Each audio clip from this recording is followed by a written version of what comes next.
Five, four, three, two, one. Let's get it. Can you hear me clearly? Are we good to go? Yes, we. I am Yes, great. I sir. can hear you clearly. What's going on, everyone? You now tapped in with the Stamper podcast. Yes, we are back live in effect. Thank you for everyone who's been tuning in, asking where we've been at. We miss you, man. Those gems, those lessons that we get about not just notary, but entrepreneurship and business in general. And we have my brother in the building. This has been long overdue. One of the busiest people I know, but I appreciate him taking time out to come here, come have a conversation with me today. We got one of day's finest, Irvan Syamsu. What's going on, Irv? How are you doing today, brother? I am great, brother. Blessed. The smile is almost as big as yours. Okay. How's the summer been treating you so far? I know it's the Ah, heat has been picking up a bit. yes. I'd like to say that I got a little bit darker. Did some traveling with the family, right? Spent some time in New York. Spent some time in Orlando with the family. And just last week, I was at my annual conference in Vegas, and again, I think the best word, the best phrase I could say is just have an attitude of gratitude and spending time with the family and maximizing life. As Ed Milet would say, max out your life. I'm getting a smidgen of that. So this summer has been incredible at the very least. Glad to hear that, man. Yeah, I was checking out the Instagram and the Angie and Lorna and Benny. I seen they was posting some photos at the convention as well, or the conference. I mean, just to give people a slight insight into what to the conference. What are some information that's shared, and what's the importance of attending these type of conferences, and what you gain from attending them? Okay, well, we have our annual conference in Vegas every year around this time of year. Um, it's limited to what it used to be as far as attendance. Prior to the pandemic, we'd have about maybe 40, 50,000 people. This is brokers and agents throughout North America, including Canada, right? So the pandemic, for a couple of years, it became virtual, but the last 2 years it's live again, but it's limited to about 30,000 people, whatever MGM Grand Arena can host. And it was 30,000 entrepreneurs, financial brokers, agents throughout North America, and we get together. We celebrate a little bit of what was the success, what we're looking for in future years, and just the state of the economy and as far as financial services is concerned. So a lot of fun, a lot of learning, very minimal sleep, but it was amazing.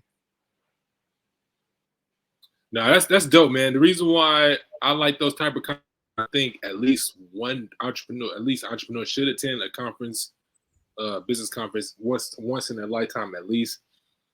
Not just because of the information that's being shared, but the people, the room that you're going to be in, the information that you can't find on YouTube or through a Yes. consultation, but be in those rooms there, you're not going to find that information anywhere else. And just the energy. I know a lot of us as entrepreneurs, we're pretty. It's pretty much a lonely journey. Not everyone comes from a family of entrepreneurs, or even have the boldness to even pursue to get on that journey. So, share to get in those type of rooms, being a like-minded people, just hearing their story and their journey, man, that energy rubs off on you and helps you. And when you get back into the day-to-day operations, right? Absolutely. It uplifts you on so many levels, and it humbles you as well as an entrepreneur, because you think you're at a certain level in your business and where you're at, and then you see somebody else doing a little bit better than you, a lot longer than you. It just inspires you to do more and what's possible, right? So for me, it's a humbling experience, but it's also an inspiring experience at the same time. That. So this is the audience first time getting to know you, man. I wouldn't be right if I didn't ask you to share a little bit of insight into what you do at One a Day and how you help families out, help protect families. All right. A little background on myself. I graduated from San Jose State. I was a finance major. Finance has been my whole career, if you may, 20 plus years. I worked as an advisor at Northwestern Mutual right out of college. And after that, I was recruited into the banking industry, where I managed banks for about 15 years, 10 of which with Wells Fargo Bank. And then Chase recruited me away to build a branch from the ground up. So my last 5 years was with Chase Bank. So if you take a look at the tenure of experience, I know a thing or two about money, just enough to get by, right? But I woke up, Brother Rafael, as I told you before, at the age of 40, and I wanted to do something more. And it just really solidified to me that financial literacy is non-existent, right? Financial illiteracy to me is bigger than any pandemic out there. And the conference we were at actually provided the data for that. As of 2022, only 8% of Americans are financially literate. Now that's scary when you got 330 million Americans alive today. What does that look like for the future?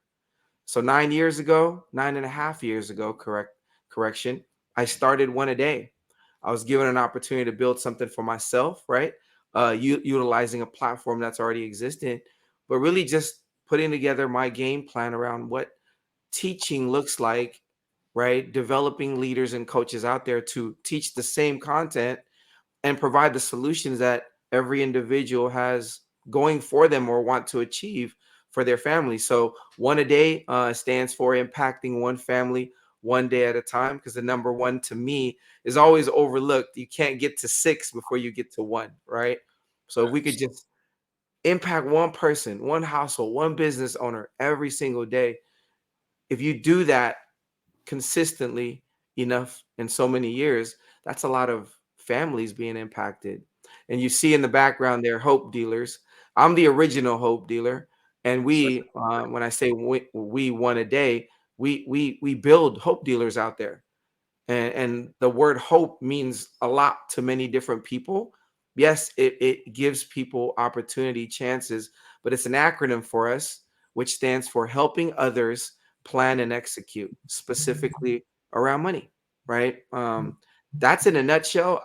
We do business right now in 23 states.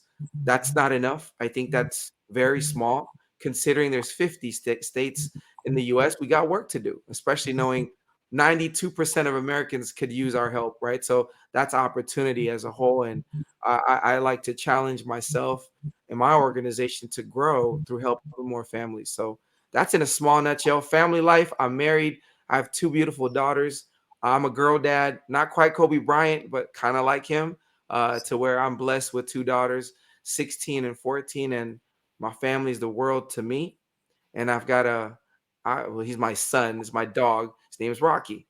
That's my life in a nutshell, brother. Yeah. Shout out to Rock. Shout out to Rocky.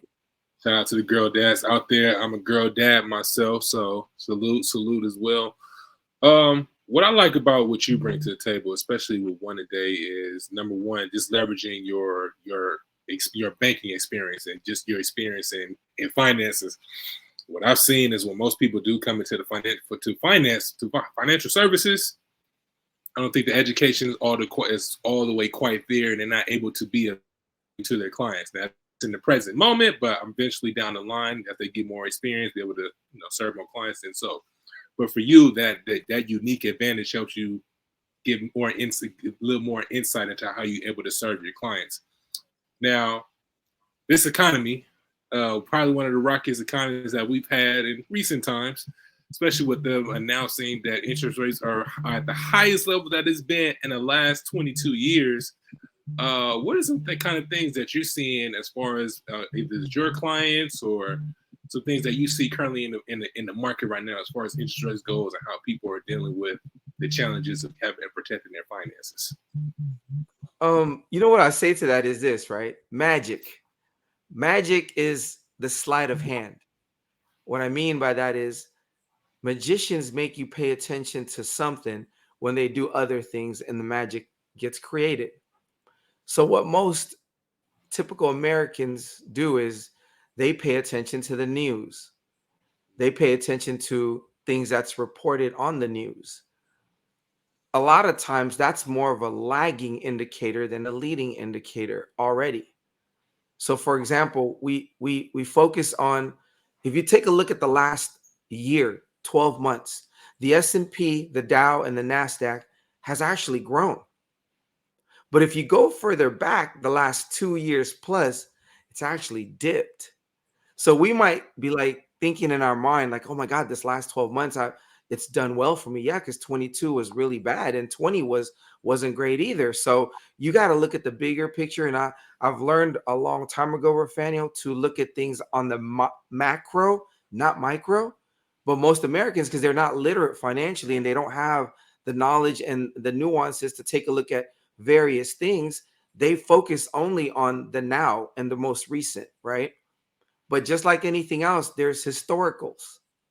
There's historicals when an advisor recommends a mutual fund for you, an investment for you. They usually give you a prospectus, which is based on what? Historicals, Yep. right? And history tends to repeat itself. So I think when you take a look at that, you've got to factor in inflation. It is double, triple what it's supposed to be. You look at the job market, a lot more layoffs have been happening the last 24 months.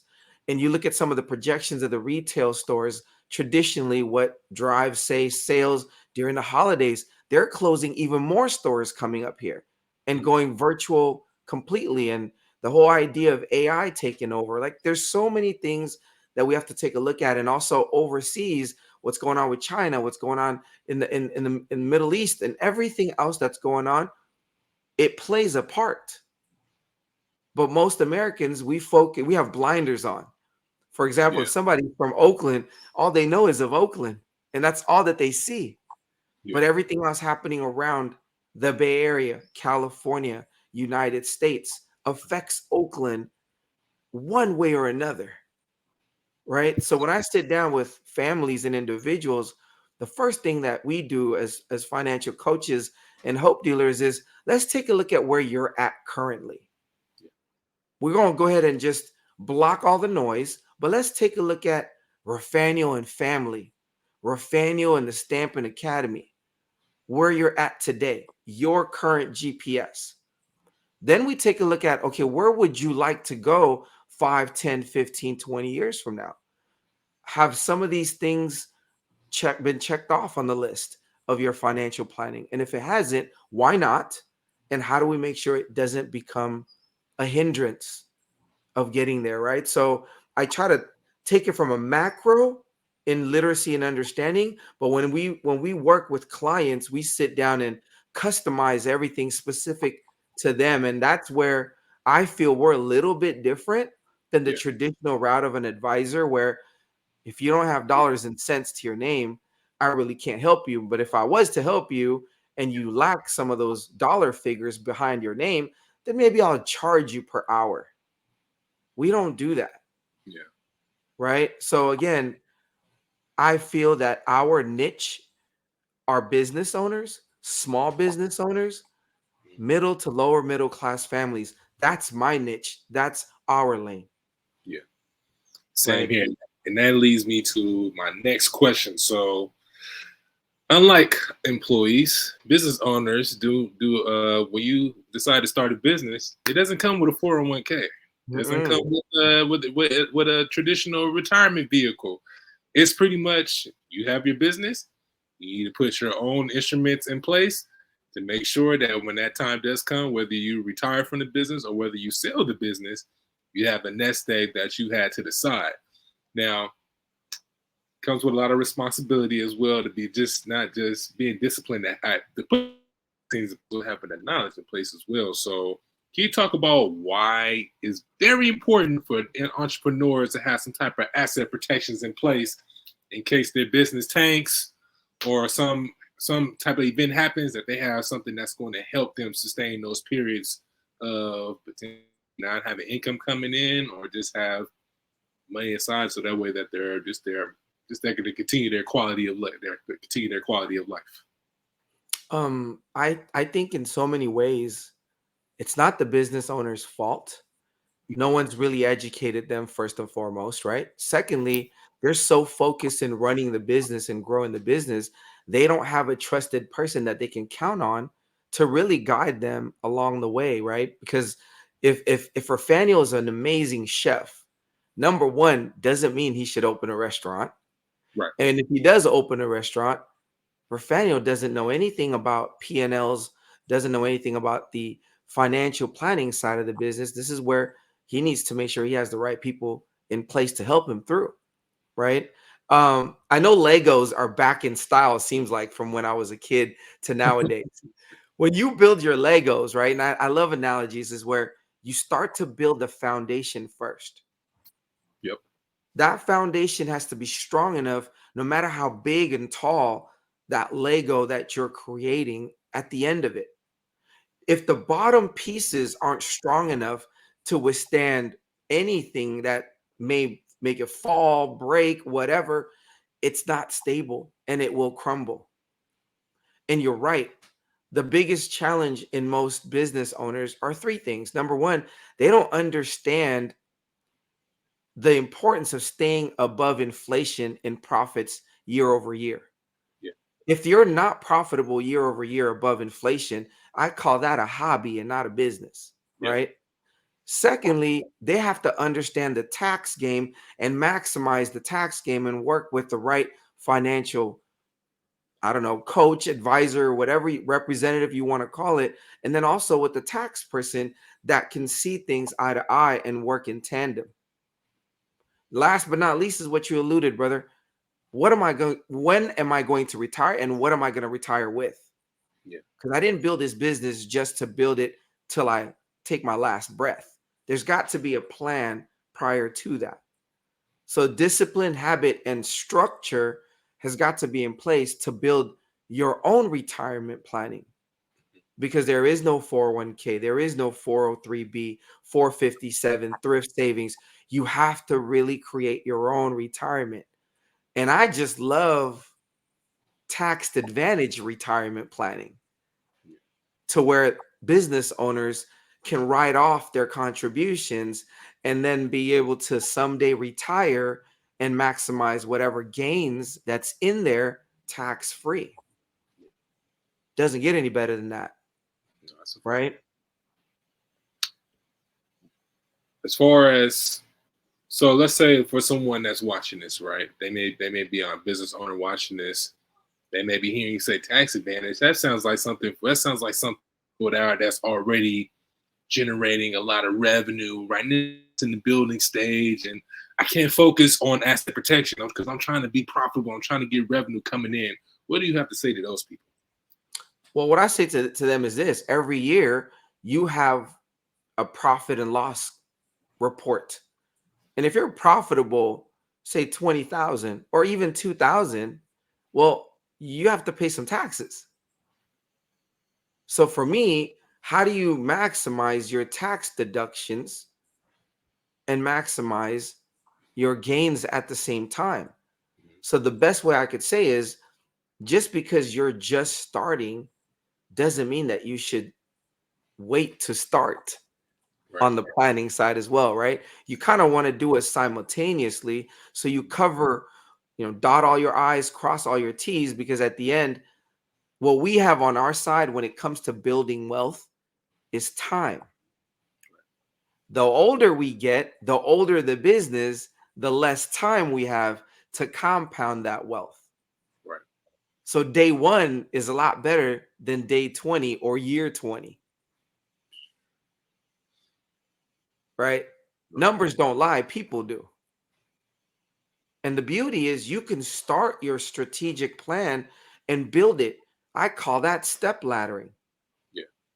That is a great way to build, is using step laddering. And when you're in position enough to overfund your planning, great. But until then, work your way up incrementally, right? That's called step laddering, which is not really being taught out there amongst financial advisors, because they want the maximum day one so they can profit. Well, I'm not about that.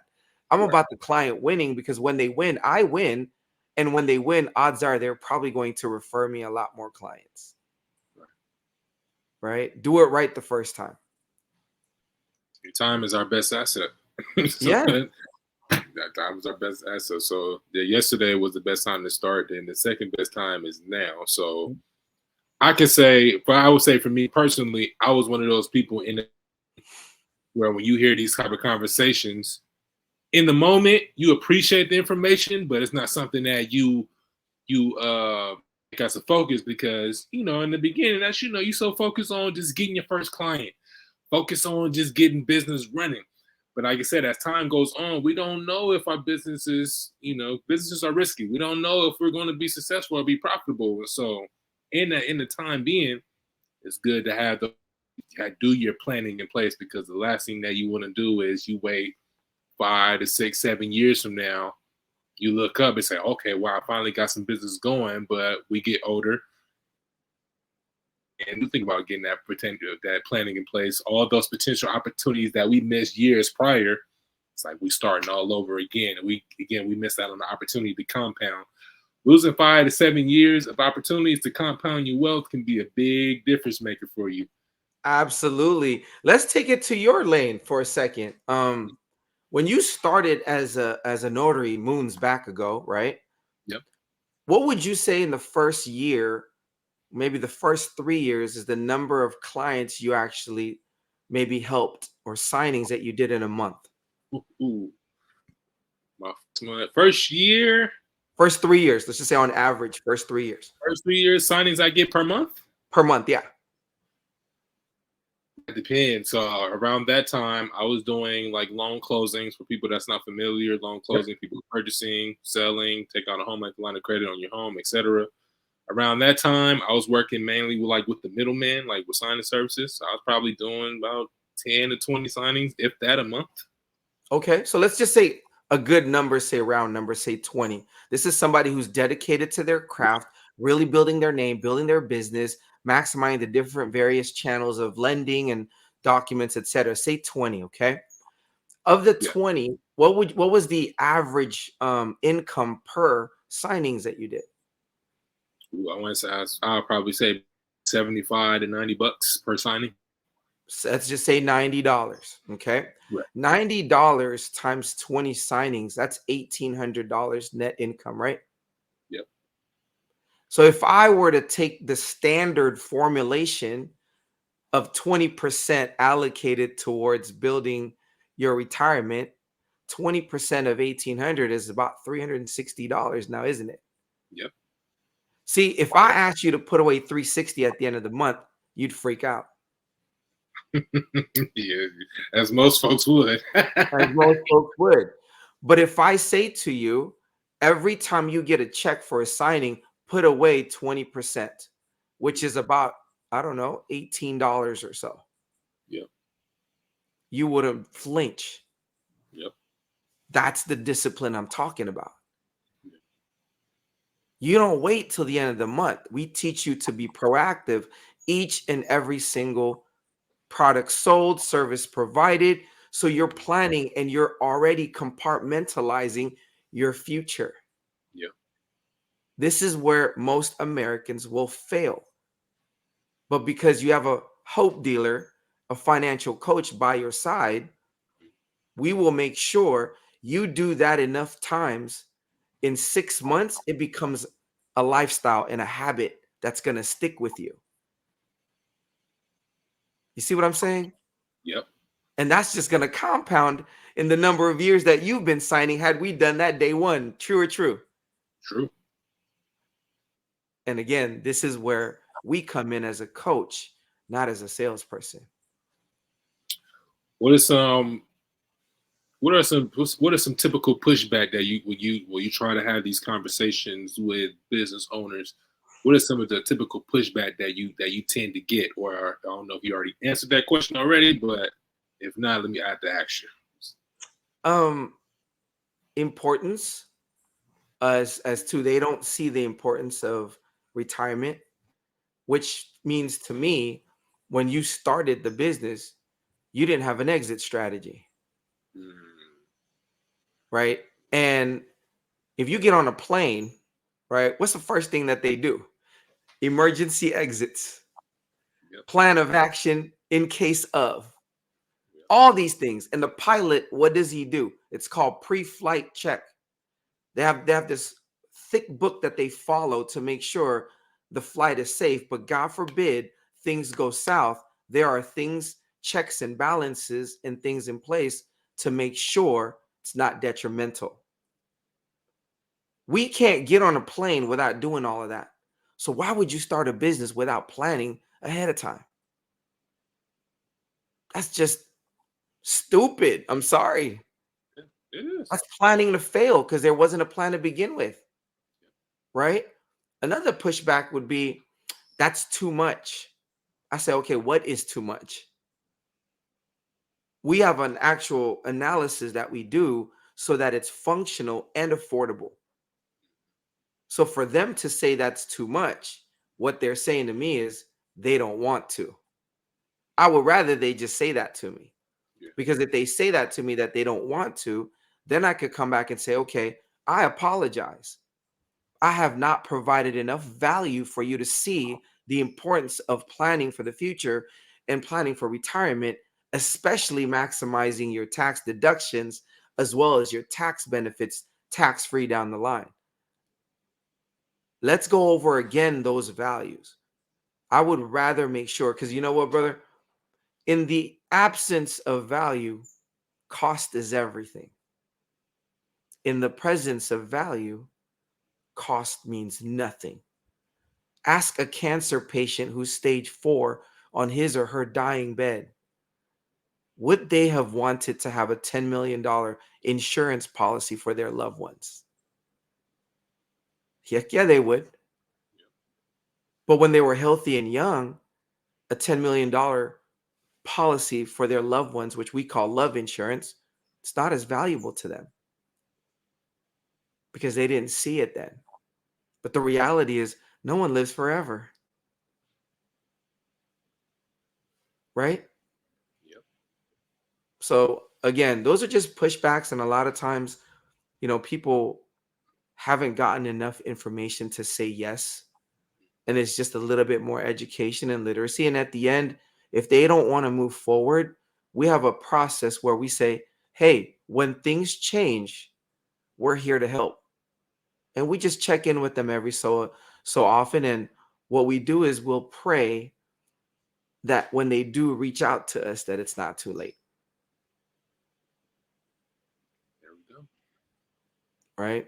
So hope that answers that question. No, it definitely does. It definitely does, man. Yeah, what I found is sometimes folks are just not receptive to the information for whatever the case may be. But like I said, it's their life at the end of the day. You can only spread the message, do your part, do your part. Because I've even had some situations before where people will wait till like the last minute to say, "Oh, I need to get the love insurance. I need to get this like right now." But then when it's time to help them, they're no longer qualified. They don't no longer meet the criteria. So, and then just the fact that they waited to actually event happen to actually get these things taken care of. Again, it goes back to not just having the proper planning in place. You didn't have an exit strategy in place. You didn't do the necessary things you need to do. So when this moment does come, be prepared for it instead of scrambling around and trying to figure out what to do. So I would say for people out there watching this, be proactive in your planning. I heard this quote the other day. Hopefully I don't mess it up, but it was your inaction of plan can be an emergency for me. Wow. Okay. Yeah, I think that's how it go. I heard it from TK Kirkland because he was just saying that why are people waiting until they're in their 50s and their 60s to finally get their stuff together, and then you have something happen to you, you lose your home, you lose your ability to work, and now you leaning on me as your emergency button to get you out of your situation where you could have been taking action on getting these things taken care of years prior. So Correct. I can go on and on about that. But yeah, do your due diligence, get the proper planning in place, and then just make sure you have good people around you, get the adequate information so you can take action on that information.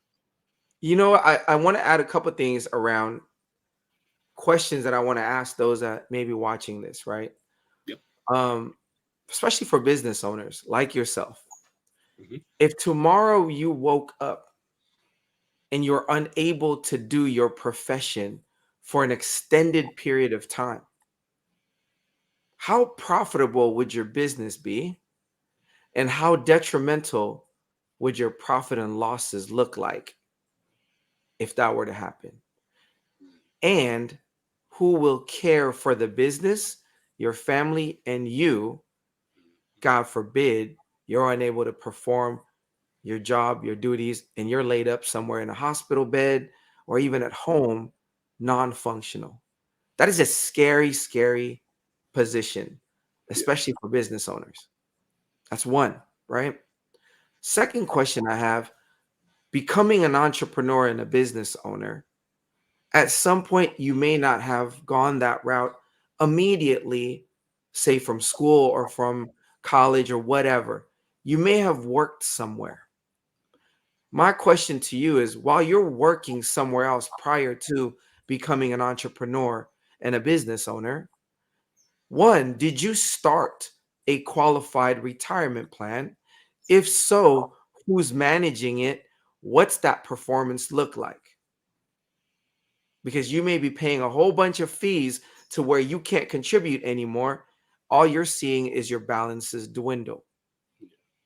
God forbid, losses in 20 and 2022 would have also kind of taken some balances away. I just watched a video. There was a trucker who worked for Yellow Trucking. It was like a meeting before they did their, I guess, routes and whatnot. He was pissed off at the very least. 30 something years of pension that he's built that was supposed to be guaranteed was wiped out. You tell me at 50, 60, 70 years old, what would that feel like to know everything you've built and worked for is not at the balance you expected it to be? And whatever is remaining, if any, Uncle Sam will say, Rafael, I'm your uncle. You need to pay me first before you see one penny.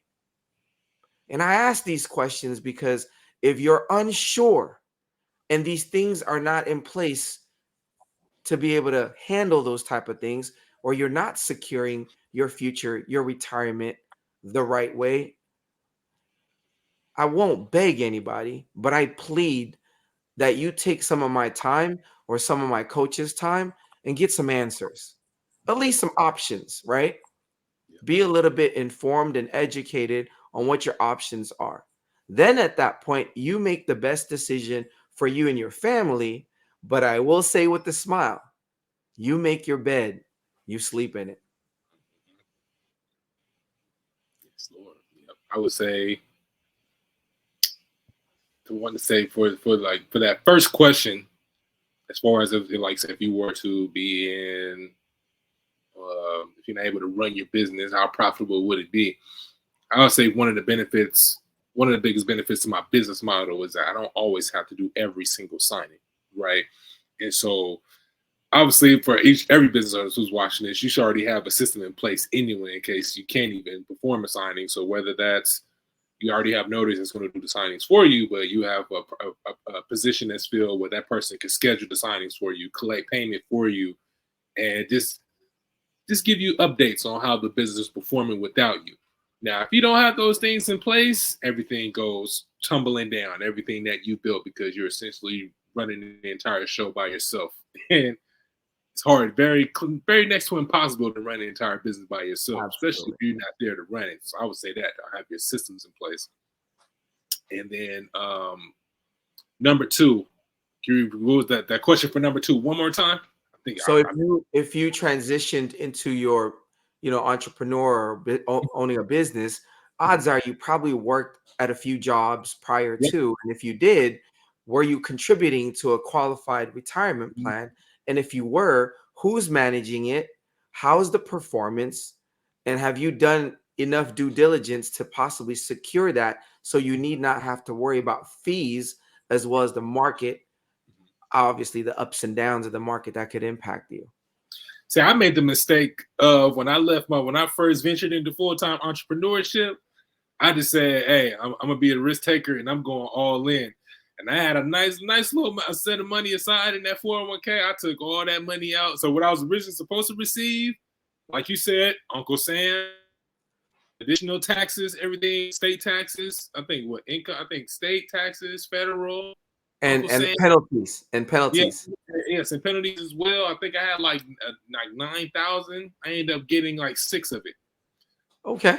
So it's and we live in California, so you are not going to survive on $6,000 in No. your first couple of months. And No. I think what for most business owners, I think what they all share that similar story is just excited in the beginning. You just have this thinking that this is going to be up and rolling. And say, oh, I could live on that, 6,000. That should be able to last me.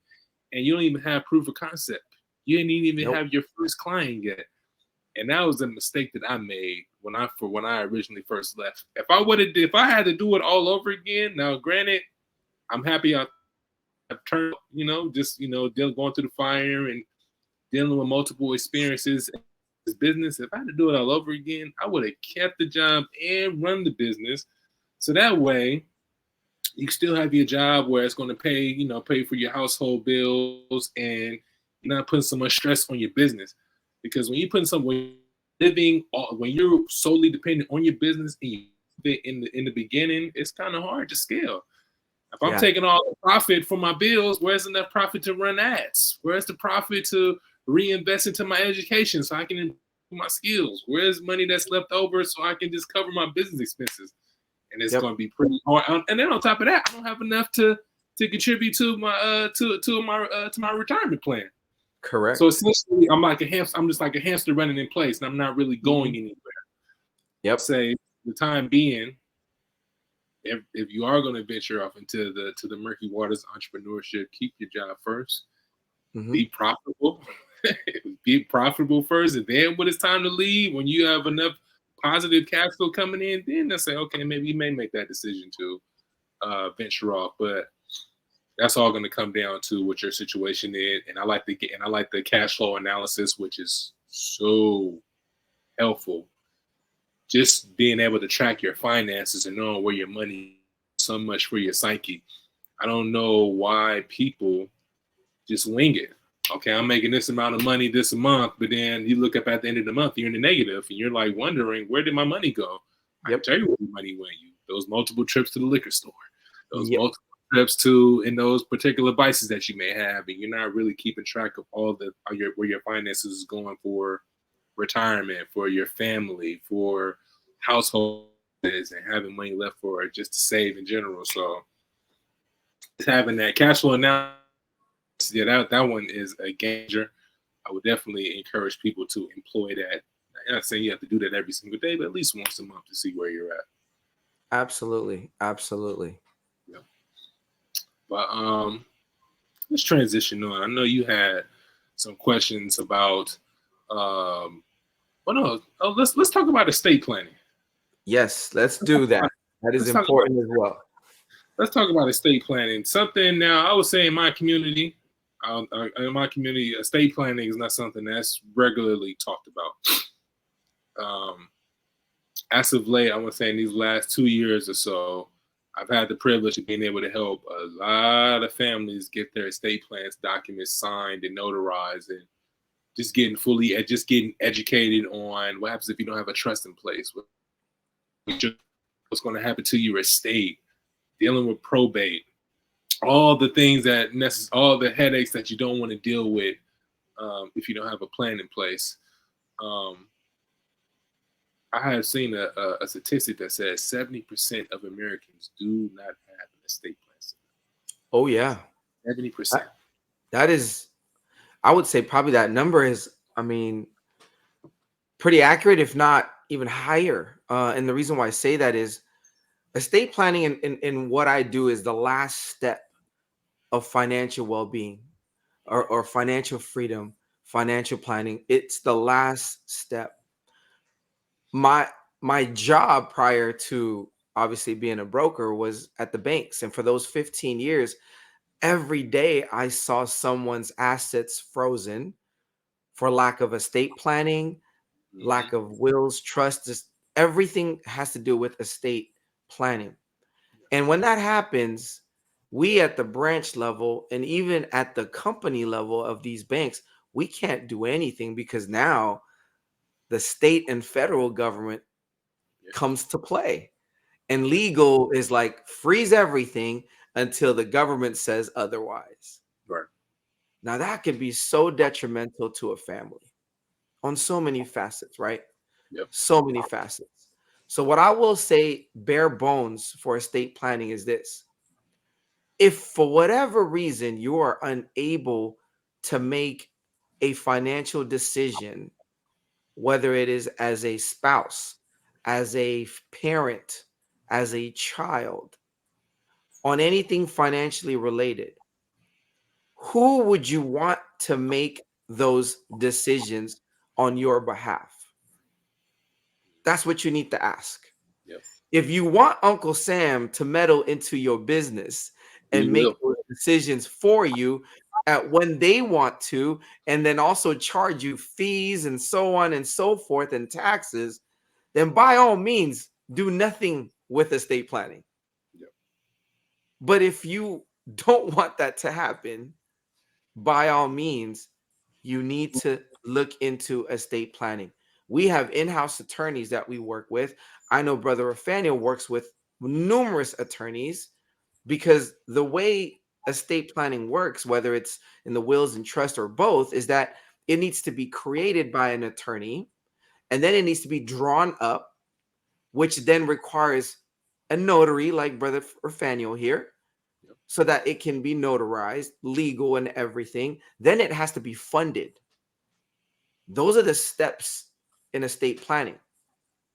So if you are not properly planned on that end, expect to experience what Prince felt. Expect to experience what Aretha Franklin and the family felt. Yep. Expect to experience what Michael Jackson's family felt. Expect to experience what Chad Boswick's fiance or wife felt, Yep. and the costs, right, related to what it has been already thus far. Yep. And people say, well, I'm not wealthy. I don't have any assets. I don't have this. I don't have that. Well, that's okay. You can possibly put an estate plan together that if at some point any of your assets, whether it's in your banks, retirements, or whatever, maybe you want to go ahead and donate it to a nonprofit of your choice. That's an instruction that you can have, Yeah. right? Or maybe you're a parent, you're going to Disney World or Disneyland, driving on Highway 5 here in California. A rig loses control and hits your van, of which the parents don't survive and the two children do. In this scenario, regardless what the parents want and the families of both parents may want, the government's going to decide who gets those children.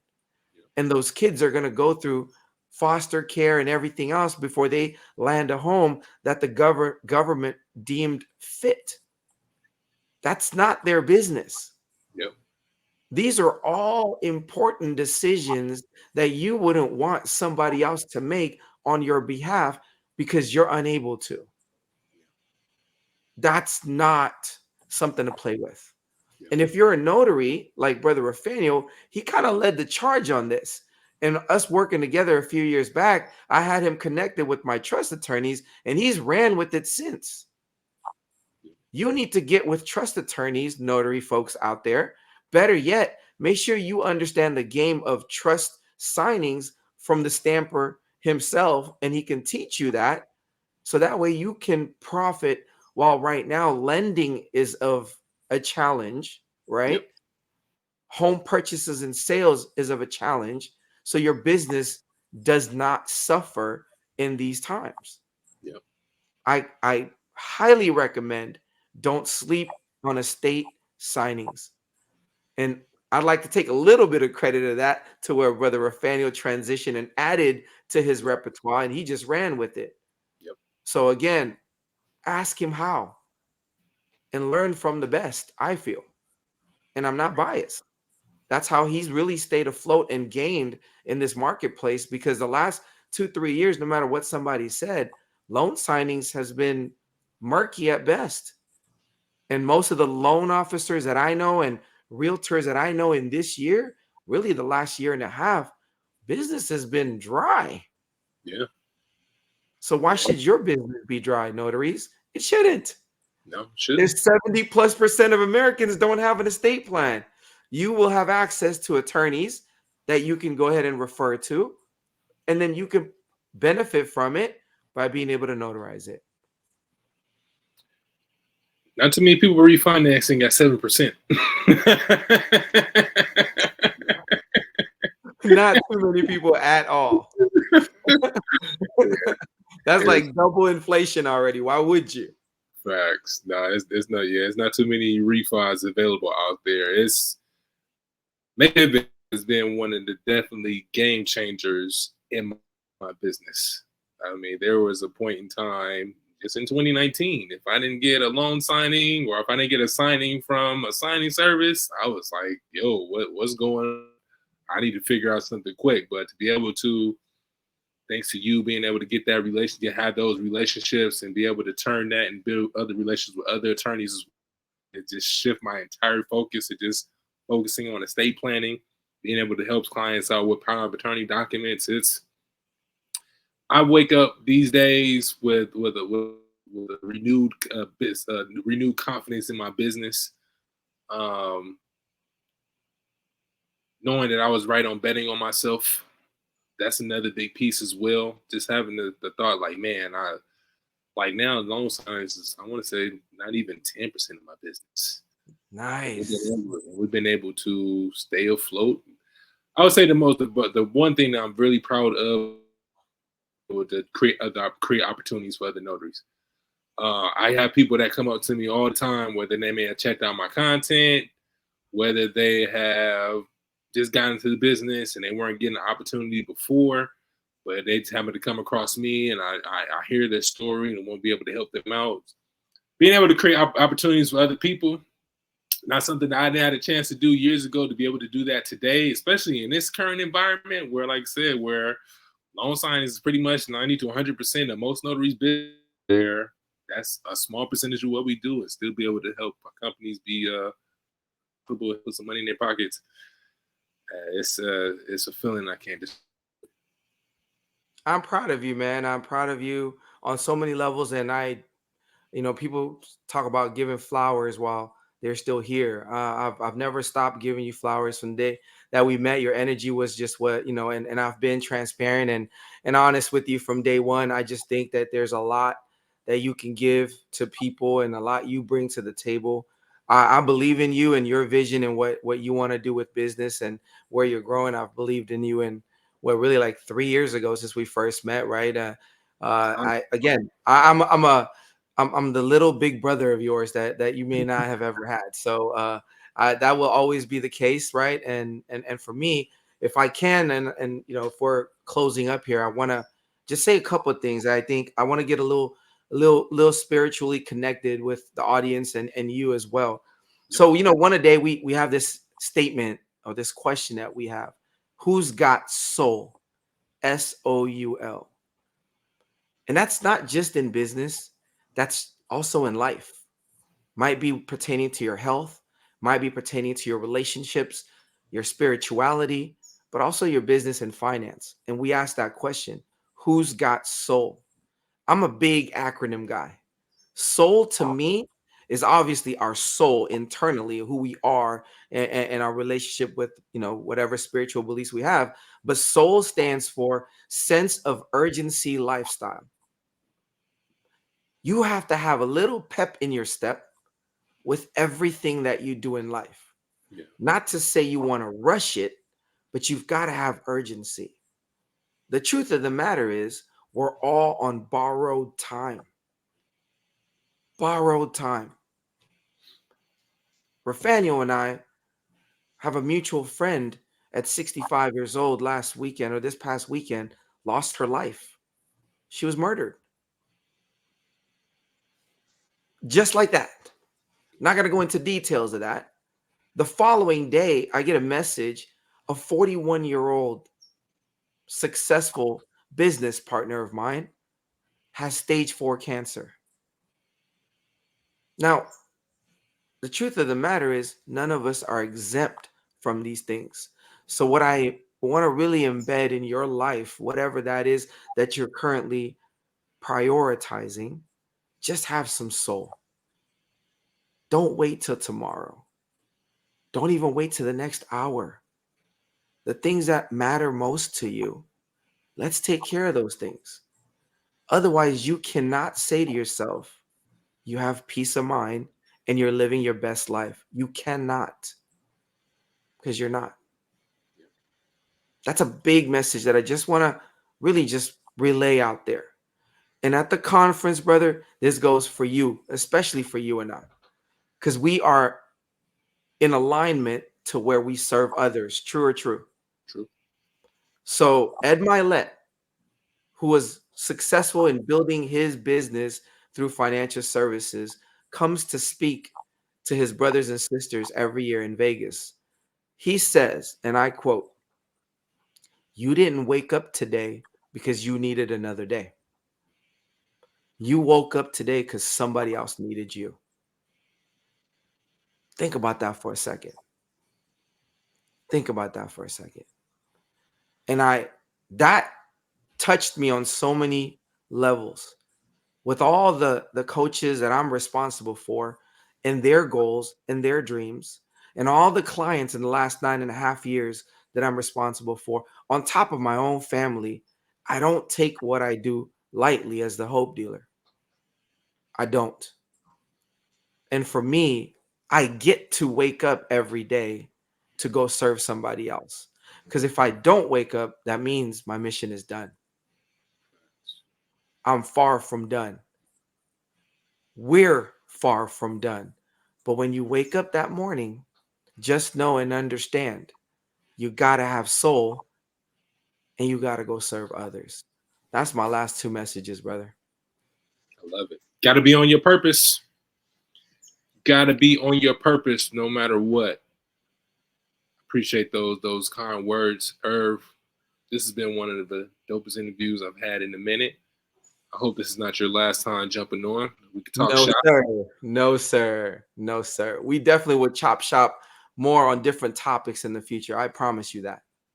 All right, I'm gonna hold you to it now. Now, before I let you go, where can the people find you? Where can they get in touch with you at? You know, I'm a transparent guy. You can go ahead and take down my cell phone number as well as my email. And I do have an Instagram as well, right? But I'll start with my cell phone number, and that's my direct line, just so you know. 415 area code 518-5492. Once again, area code 415-518-5492. My email, team1adayceo@gmail.com. That's my direct personal email. Team1adayceo, one word, @gmail.com. And my website is oneadayfinancial.com.